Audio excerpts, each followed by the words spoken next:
One of the things that we noticed during the release of Boruto 2 Blue Vortex is the interaction between Mitsuki and Kawaki, and the way it ended left us as the readers with something to think about that'll most likely play out in the future, and that is Mitsuki at some point is going to figure out that something is off, and it'll eventually lead to a clash between him and Kawaki, and him eventually being friends with Boruto again. Because of the omnipotence, it's altered the memories of people to make them think Boruto is Kawaki and Kawaki is Boruto, meaning that Mitsuki thinks that Kawaki is his son instead of Boruto, and he's the one who he's kind of dedicated his life to.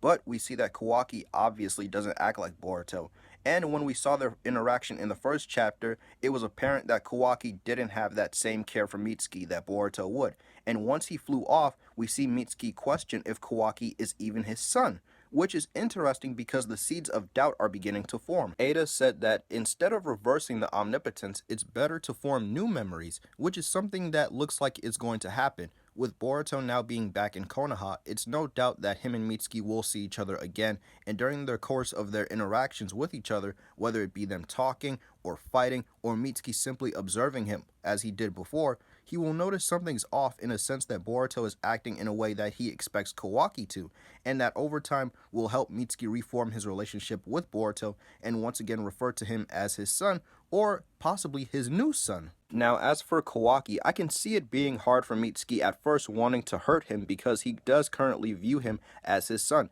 but as I explained with Boruto, it'll be in the opposite. Over time, because of his actions, and especially with the way Kawaki talks to him, you can see that Mitsuki will slowly start to switch, and his bloodlust that he had for Boruto will turn to Kawaki instead.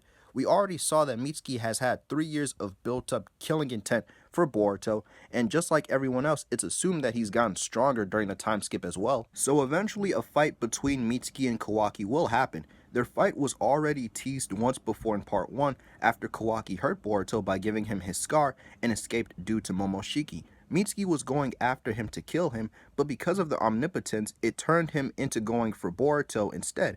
But this time around, it looks like they'll actually brawl. Even though Kawaki is stronger than Mitsuki, he isn't some random fodder. After all, he is Orochimaru's son, so he's learned or is currently learning a lot from him. He's at this point mastered his Sage mode and most likely made it even stronger. He's also learned new abilities, and if you add his bloodlust on top of all of that, then it'll be an exciting battle between the two, and I think a lot of people would be interested to see that as well. But that's all for today's video. Let me know what you guys think. Take care and have a great day, guys.